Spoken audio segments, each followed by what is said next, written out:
দর্শক, প্রতি সপ্তাহে আমরা কোনো একটি দেশকে তুলে ধরি নানা আঙ্গিকে। এ সপ্তাহে আমরা জানব বৈশ্বিক অঙ্গনের নতুন পরাশক্তি চীন সম্পর্কে। সিল্ক রোড, চীনকে বাংলাদেশের সাথে যুক্ত করা প্রাচীন এক পথ। চীন থেকে মধ্য এশিয়া হয়ে দক্ষিণ ও পশ্চিম এশিয়া এবং ইউরোপে যাওয়ার একটি বাণিজ্য স্থলপথ এই সিল্ক রোড। এবার ঘুরে আসব প্রাচীন সেই পথ ধরে।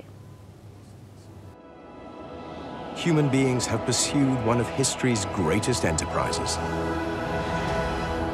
The Silk Road. Silk road কিংবা রেশম পথ, এই নাম শুনলেই মনে হতে পারে রেশমের তৈরি কোনো পথ।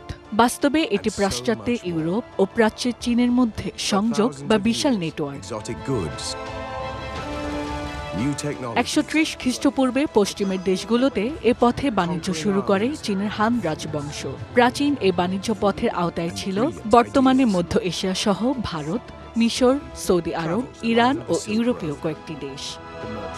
একনল হ্যান্ড ওয়াশ ১০০% প্যারাবেন ফ্রি, তাই নিরাপদ হাতের জন্য আস্থা রাখুন একনলে।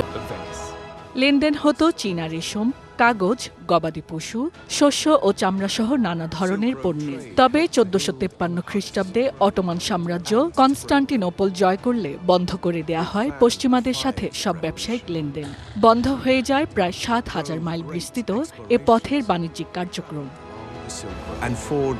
২০১৩ সালে চীনের প্রেসিডেন্ট শি জিনপিং নতুন করে এ পথ চালুর উদ্যোগ নেন। প্রস্তাবিত প্রকল্পটির বেল্ট অ্যান্ড রোড ইনিশিয়েটিভ এর তথ্য মতে ১৪৯টি দেশ ও আন্তর্জাতিক সংস্থা এ প্রকল্পে যুক্ত হয়েছে। চীনা সরকার বলছে এতে সংযুক্ত হবে এসব দেশের অর্থনীতি ও সংস্কৃতি। ফলে শতাব্দীর সবচেয়ে বড় প্রকল্প হবে এটি, যার ব্যয় ধরা হয়েছে $৪ ট্রিলিয়ন। পরিকল্পনার শুরু থেকে এর ঘোর বিরোধিতা করে আসছে যুক্তরাষ্ট্র, ইউরোপীয় কয়েকটি দেশ ও জাপান। তাদের দাবি, এর মাধ্যমে বিশ্বের বিরাট এক অঞ্চলকে বলয়ের মধ্যে নিতে যাচ্ছে চীন।